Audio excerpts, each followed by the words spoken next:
Welcome everyone to today's The No and the How, where we're talking to the lovely Robin and Yvette from the Regional Community Vet Clinic. And I would like to just start by sharing a wonderful video that we put together for you all. Services to people so that they can maintain the bond of their animals in their own homes. That way shelters wouldn't become overburdened with animals that, due to the financial constraints of the owners, were finding themselves in pounds. My name's Robin Slattery. I'm one of the co-founders of Regional Community Vet Clinic. A lot of people who haven't known the true love of a companion animal and just what it can bring to you possibly don't understand what we're trying to do. A lot of people think that if you can't afford to have an animal, you shouldn't. We at RCVC are here to enable that relationship to continue with people who are possibly less fortunate than us. That should not mean that they are denied having that true and very pure love of an animal in their lives. With COVID, as we all know, everyone became more isolated, lack of connection to the community, especially for elderly people. A lot of their services weren't able to operate, and they only had their animals for company. People who are living by themselves, or they've got lack of social resources, they've got lack of economic resources, they've got some health issue, something like dementia, and they're just getting confused. So then they find themselves unable to do what they need for their pets, or they can't get the animal to the vets. Maybe they've got arthritis issues and they can't medicate, they can't put drops in their eyes, or they're just feeling vulnerable and ill-equipped to do what's necessary for their pet. And so that's where we've organised a outreach service for volunteers to go to their house to either medicate or to take the dogs for a walk, or just to touch base and make sure these people, or the people who are isolated and needing the service, are okay. To get us off the ground, there was at least 12 months of planning, and some of that was just very loose conversations around kitchen tables.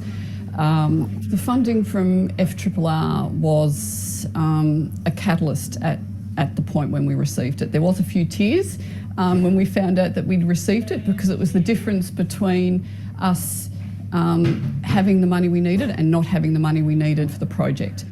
We apply for lots of grants, but we always make sure that we fit the criteria and that we're at the right stage of our project so that we have the greatest hope of success. There is a lot more people out there asking for money, and the amount of money that's available is a lot less. So you have to stand out in some way, and it's not easy, and there's more rejections than actual wins, but it's important to never give up. If you have a good idea, you know in your heart that it's a good idea for your community, and you will know what you need to do, and you need to reach out, you need to speak to as many people as possible, and just don't give up. You may get knocked down, and there'll be a few naysayers, there always is, but just start knocking on doors, start asking questions. You'll get lots of no's, but if you don't ask, you're not going to know, and just don't give up on a good idea. Having the support from a group like FRRR meant the world for everything that we're doing for us and our community. We've got some clients who their animal is their life. They're literally living for the animal, and if we can make it easier for them to look after that animal, then the obvious thing is that they live longer and they're happier. The benefit of having animals in our lives can not be overrated. It is, until they're not in our lives, we don't fully understand the gap that leaves, and also the conduit they can be with a stranger on the street. You'll stop and have a bit of a chat, and it is part of our social fabric. Animals just make us better people, and we're here to help our elderly community and our financially disadvantaged community have that same inclusiveness, because we're not a community unless we're all included.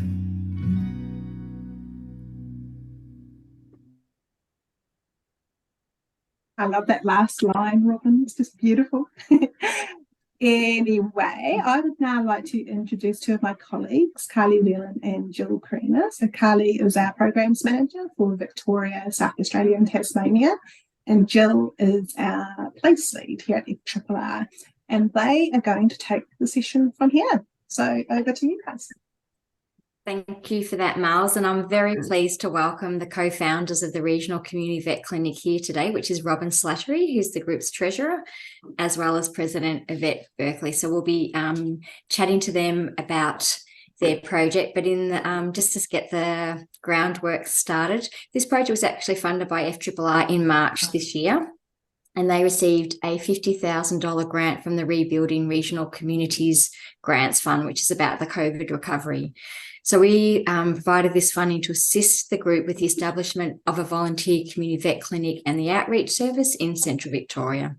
So this project really stood out to us because of its strong alignment with the grant program guidelines, which was about reducing social isolation, fostering stronger, more resilient communities, and supporting the work of volunteers. So it's actually worth noticing that whilst FRRR is unable to fund projects that directly relate to domestic animals, because this isn't considered charitable under our granting purposes, we were able to fund this project because it's actually about assisting vulnerable and isolated community members, and it's through the low-cost free vet services that happens, but it's actually about the people is why we funded this project. So in all, the project is helping to reduce isolation, helping vulnerable people stay connected. It's mitigating the effects of stress and loneliness that's been exacerbated by COVID-19. It's also boosting individual and community health and wellbeing, particularly mental health. Very much about strengthening the organisational capacity of the group behind the vet clinic as well as its volunteers. And ultimately, it's going to create a stronger social fabric after the pandemic, and that's why it received that $50,000 grant.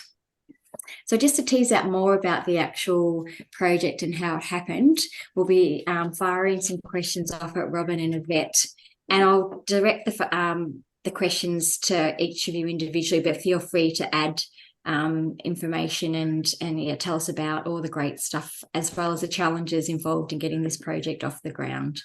So I might direct this first question to you, Robin, which was, what were the first steps you took to get the project started?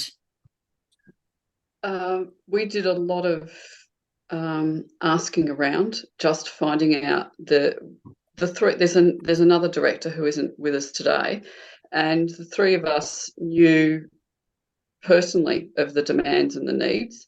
We then reached out to a lot of other organisations in our community, so local healthcare providers, local social service providers, to see if they felt that the idea that we had was also in need, and we weren't just working in a silo because we were so focused on animals and people initially. Once all of that was confirmed, we just decided that we had to do something to make a change. No one else was doing this sort of project in our area, and really there's no one doing it in Victoria any longer. With the pure motivation that we have of being a low-cost veterinary clinic, people think of the established organisations as being somewhere where our core client base can go to for help, but that's no longer the case. So we just thought we have to do it. We approached not so much other organisations to help us, but what other organisations could do to enable us to get across the line with this project, rather than forming a large committee or a large group of any kind. We kept it deliberately small so that our core purpose and our direction would not be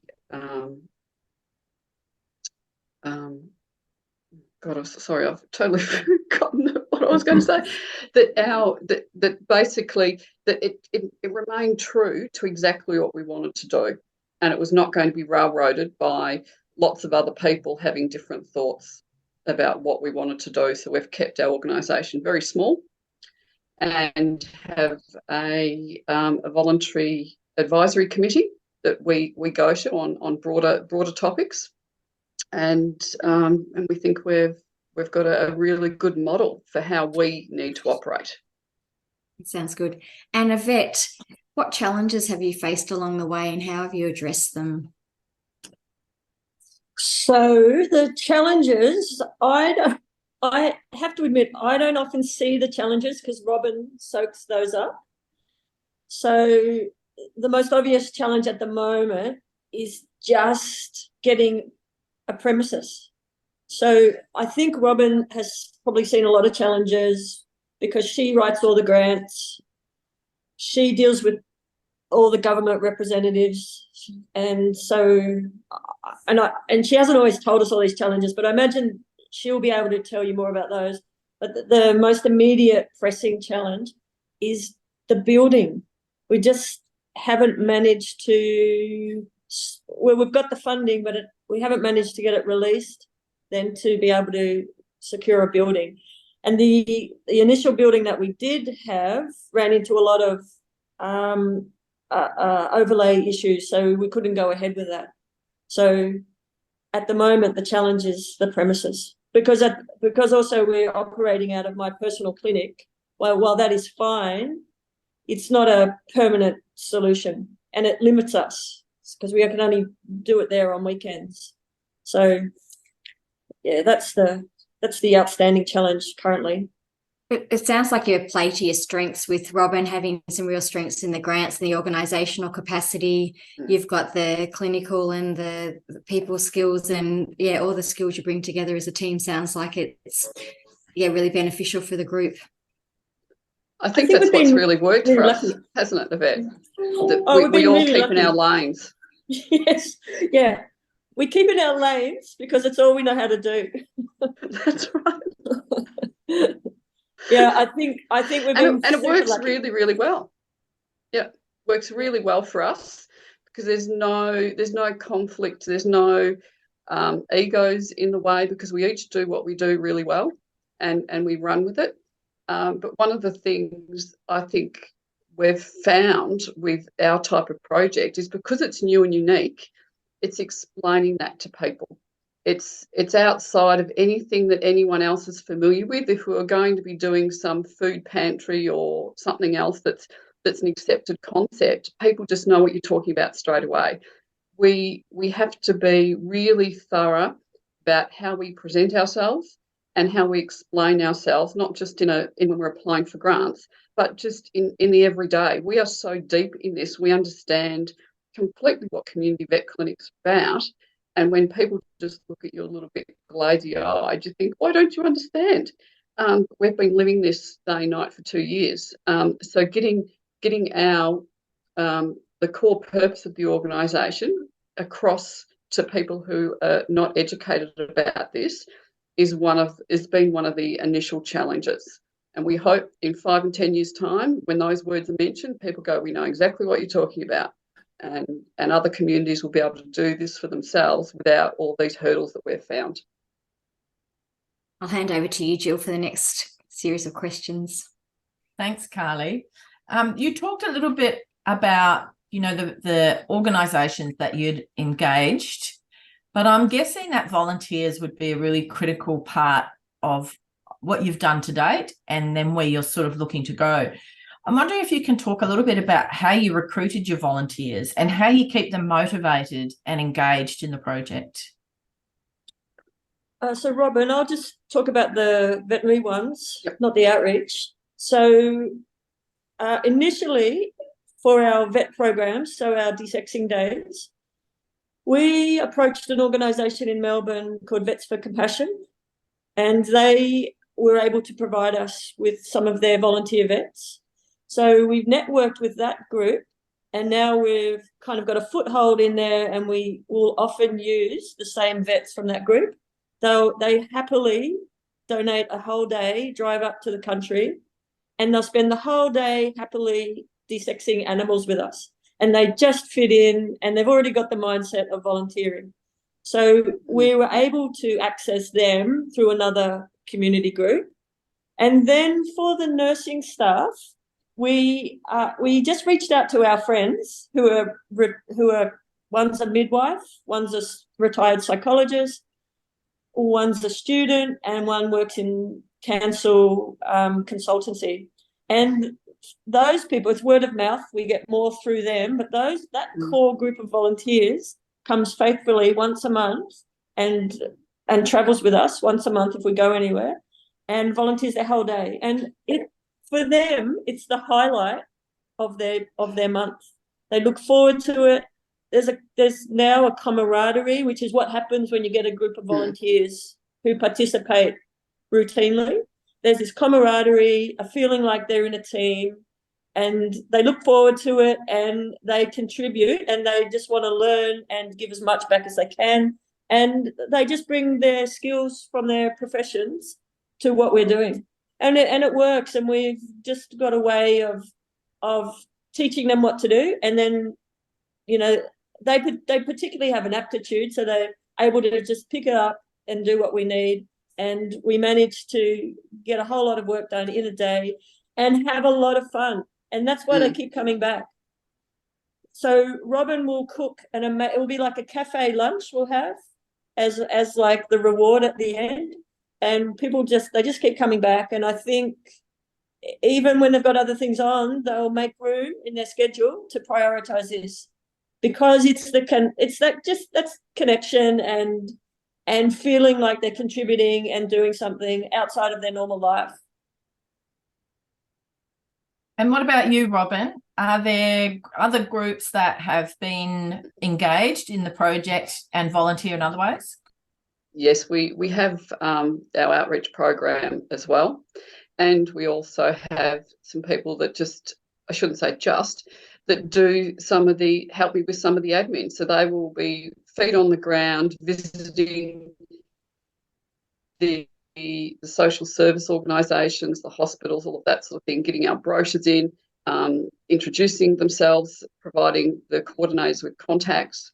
And then we have our, the wonderful outreach people who are going into vulnerable people's homes and walking their pets, having a bit of a chat to them.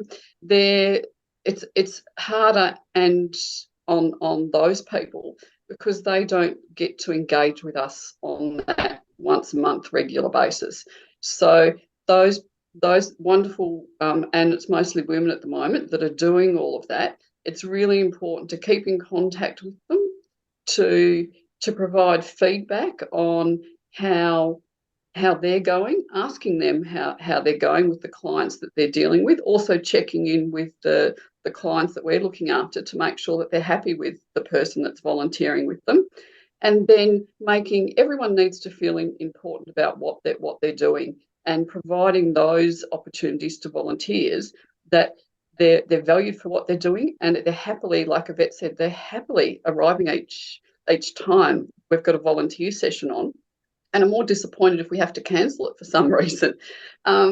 So just keeping everyone in touch and making them feel that their work is just so vital, and having little social contact, get-togethers with the people that you may not see on mass on our veterinary days, but everybody, no matter what they contribute, it's incredibly vital to what we're doing, from the smallest thing through to an entire day of veterinary surgery.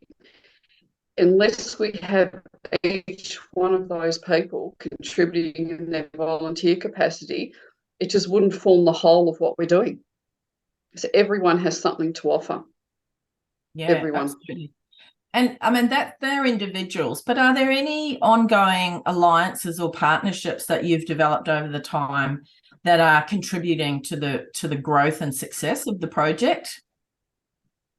Well, as Yvette mentioned, there's other animal welfare organisations that we have been able to make contact with, and we help each other out, whether it's just down to sounding boards for what's happening in the animal welfare space and the human space, being able to provide them with some services that they may need, or we may have excess goods or donations of some kind that we can share amongst us. So it's about cooperative working relationships with other not-for-profits without feeling as though someone's stepping on someone's toes or possibly taking possible donations from one another. It's about all of us working together to achieve what we want. And we've been able to do that with smaller groups because we are small groups that are working on the core issues at the coalface. A lot of the larger groups, they get too big, there's too much management structure in there, and they're no longer seeing exactly what's needed day to day with individuals. So we think we've formed some wonderful relationships with other small groups like us that are carrying a large amount of weight of what is happening in animal welfare. Great, thanks for that. It's really clear to me that your initiative is not a kind of set and forget kind of initiative. You're going to have to keep finding support and resources. What are your plans to build and maintain momentum in the project in the long term? We feel that once we have our permanent home and our clinic in place, that a lot of the issues that I touched on before about people understanding what we're doing and it not just being a great idea, it'll be more real to a lot of what we hope will be corporate sponsors that will be prepared to come on and provide us with what to them is a meagre amount of money or products that we will be able to actually use to a huge impact in our communities. So we're hoping that it will be some corporate sponsorship that will come on board with that. We also constantly look at not just the grants that have been available for us for capital investment, which is basically what we've been doing to this point, but I've got lists of ones that we can apply for in 1 and 2 years' time for different phases of our projects, which will be covering some more of coordinator type costs to keep the programs going in the community. The outreach program will it's growing every single day, so that's going to become a big part of what we're doing. And there's other income or sources of grant streams that will help us cover the costs of funding those. So it's just looking at every possibility out there and us approaching some corporates and wanting some sponsorships of some kind, sort of selling ourselves to the devil in some regards with joining some of these large corporations, but it's the only way we're going to be able to continue to be sustainable, we feel. Yeah, it's great to hear you're kind of looking at all these different avenues to think about, not just having like one source of income. I know Carly's got another couple of questions, so I'll hand you back to Carly. Thanks for that, Jill. It's fascinating to hear your thinking and the thought that's gone into the planning and the ongoing sustainability. Is there things that you wish you had have known when you started, some of those key lessons that may have impacted or created some tension in the project, or things you might have wanted to know? Yvette, have you got any thoughts on that? I don't really. The only thing I wished we'd done is, in relation to the first property we may have had access to, was to deal direct with the Indigenous corporation governing it. That's the only thing. That's one of my learnings, was that we relied on a third party to broker a deal with the Indigenous corporation in our area, and we should have gone direct to them, because I feel like the third party wasn't as respectful as we would have been, and maybe that put us on the back foot there. So that was a key learning for me, to deal direct with who we needed to and not rely on a party that may not have had our back or understood our project or been able to represent us properly. I think that's it, that we can represent ourselves. When there's someone else in between, they don't fully understand what you're going to do. And I think the other thing that we've learned is that although we sought professional advice on some of these issues that Yvette's alluding to, the answer we were given turned out to be incorrect. And we weren't to know that, because that's not our area of expertise. So it's basically just double check everything that you're told and ensure that everything's in writing, so there is at least some recourse.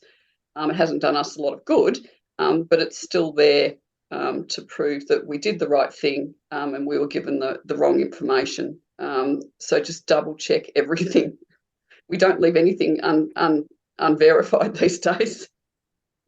That's very sage advice, Robin. And that kind of leads to my next question.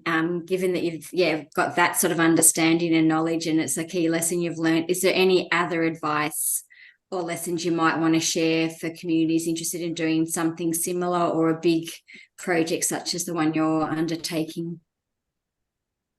Don't be afraid to have a go and do it. I think too many good ideas probably get shelved because people are scared of doing it. You need to surround yourself with the right people, with the three of us and everyone having different skill sets. And as long as you recognise that it's actually needed, you'll eventually find people that are prepared to support it and will recognise that as well. And it won't be an easy path. It's not. We're 2 years down the track, and we would have thought we'd been open by now, but we're not. It's not for the faint-hearted, but it's for the people that really, at the end of the day, we have we know the need is there. We know the need is desperate, and we're determined to be able to do something about that. So that keeps us going. That sounds great. Any advice that you've got, Yvette? I'd like to reiterate, when there's a need there, it will happen because it will snowball and more people will get on board, because it's not just something that is transitory, or it exists every day for a lot of people, the hardship and the disconnectedness. And more as our message gets out, more and more people are contacting us. So we know it's needed, and we can do it, and we're pretty much just ready to hit the ground running. And I think that's right. You just got to keep the faith and know that we've all got the skills to do it, and as we keep going, we'll have more and more time, we'll have more resources, and we'll have more people helping us. I love the passion that's coming through there, and the energy, even after 2 years and some setbacks, that you've got the eye on the prize, and it's going to have all the wonderful outcomes that it's already having, but just multiplied. That's right. So what we'll do now, and thank you for some amazing responses there, Yvette and Robin. You guys are like putting so much back into the community, and it's really lovely to see. But now we'll open up for questions from the audience, and I see that we do have a few in the chat already, so we might jump to those first, and then we'll go from there. So I see that Louise has said congratulations on such a great project. She has asked about volunteers, and I feel like this question came through just before you talked about how you had recruited your volunteers, although she is wondering about the demographic of your volunteer team as well, as to what that looks like. We've got everything from an 18-year-old girl through to people in their early 70s. Everybody's doing something slightly different, but the demographic, the common denomination is that everybody loves animals, and they want to make sure that the animals are looked after, and then therefore they're people. So there's no one there's no one particular demographic that I could put my finger on. Even people that are working still have time to be able to volunteer with us. They just need to be doing the right thing and matched up with the right person that maybe isn't demanding a lot of their time. Nice. And is there a formal process that your volunteers need to go through? It's another one of Louise's questions, actually. Yeah, we do, especially with the outreach people. They need to pass police checks. Everyone needs to have up-to-date tetanus and things like that, because we are dealing with animals that can scratch inadvertently and the like. So it is like a job application. It means that we meet all of the requirements of our volunteers insurance policy, that we're being diligent about ensuring their safety and the safety of the people that they're dealing with in the community. So it seems a bit onerous when you first hand it over, and that can sometimes cut out some of the people that think they're interested in volunteering. They will stop at that point and think, oh, this is just too difficult. You think, okay, that's great, because they're the ones that wouldn't have lasted anyway. But the ones that are prepared to jump through the hoops are the ones that are still with us now. It's a test. Yeah. No. And Melanie is asking, do you envisage working with local councils for support, funding and assisting vulnerable community members who may not reach out to you? From working previously in this space, council rangers are often acutely aware of residents' needs, for example, animal warders. Yeah, we have liaised with the local council with carers and with the elderly. What are they called? Community engagement and something or other. Yeah, so we've actively engaged with those people in the council, and they will let us know if they know of anybody in a precarious situation. We haven't so much engaged with local laws, but that is a good idea, because they've got access to vulnerable people as well. Yeah. So, but the council do know about us, and we've got particular connections there that we liaise with. Excellent. And do local authorities or government play any other role in supporting the project at this stage, or is it purely hands-off apart from that? It's probably hands-off apart from that. We get, as Yvette said, we get referrals from local council. Then we get referrals from the healthcare system, which is sort of a state government type thing. We don't have them funding us in any way, shape or form at the moment. It would be nice down the track, but most of the councils are crying poor. So yeah, most of it is just it's somewhere where they can send issues that don't fit into any of their boxes onto us to deal with, and that's fine. Another layer of support for the community, which is really nice. Yeah, that's right. And the community tend to accept that support from us, whereas from the local council, they can find it sometimes they're worried about it coming with conditions, or will some of their animals be taken away from them if they are in a hoarding situation, whereas we just need to help them. Perfect. I do see that I've had another question come through directly to me. And you have touched on this a little bit, but I think this question has a slightly different angle, and that is, have you got any other funding sources currently, and how have you gone about bringing all of those pots together? So given this is a very large project and you've had funding from us, but obviously that's the tip of the iceberg in many ways. So that's how you've gone about sort of getting that big picture and then bringing it all together. We have funding from quite a few state government departments via competitive grants. We were fairly fortunate that last year the Victorian state government had an election, so we also lobbied our local MP for an election commitment. So if any projects are out there and there's about to be an election coming up, go to your local MPs, because if it's something that's going to attract a bit of attention to them, you might find there might be a little bit of money for you. And we've also, via competitive grant processes, received philanthropic funding.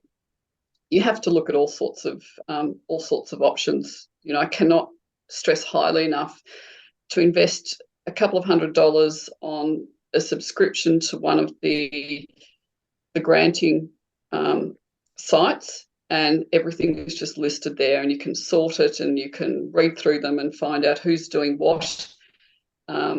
to know where to try. Excellent. And I love that bit of advice about being a bit strategic with the political cycles as well. It's very smart. Yeah. Not something I would have thought of, so it's excellent. Sonia, are there any other questions from the audience at this stage? That's all of those that were in the chat, but very, very happy for people just to call out as well. If they've got any particular questions?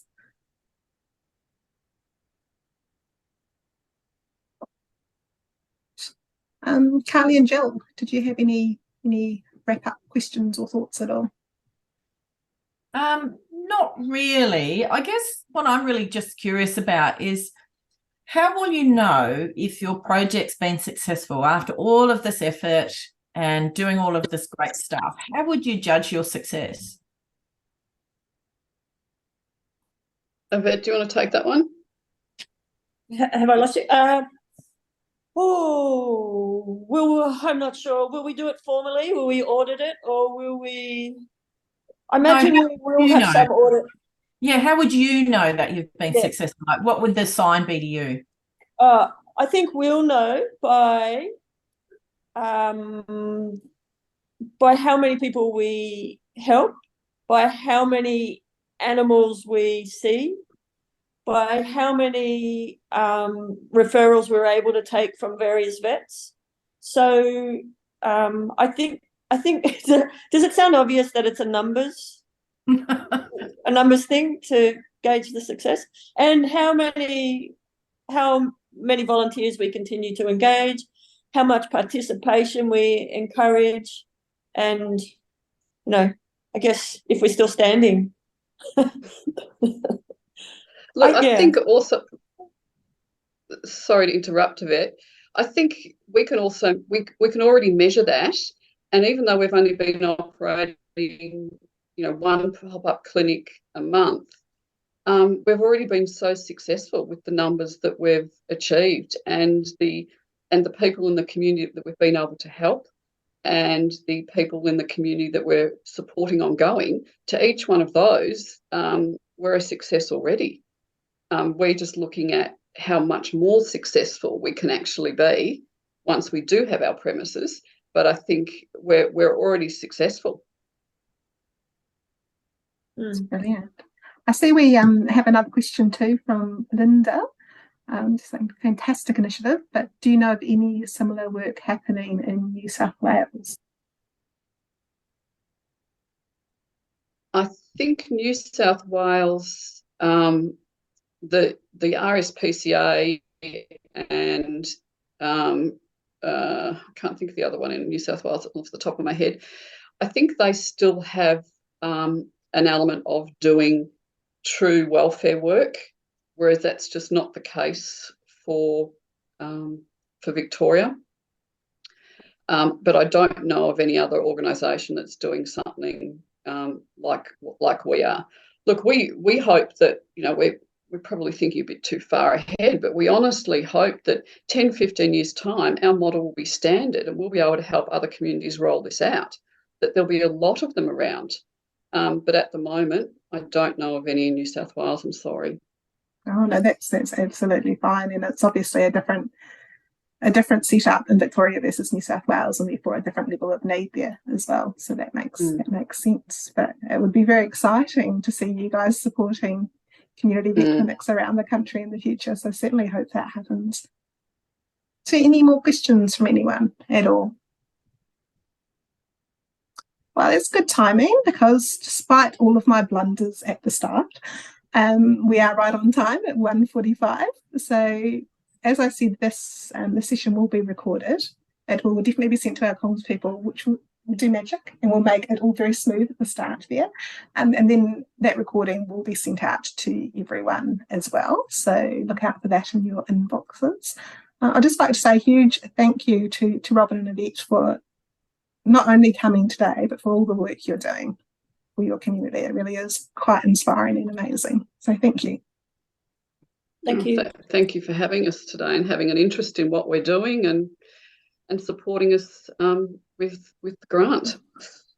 No, you totally understand what we're doing, and especially in small regional communities, we don't have the resources and we make the most of what we do have. Well, we'll be following your progress with much interest, and championing you where we can. So thank you again for coming along and talk to us. Thank you.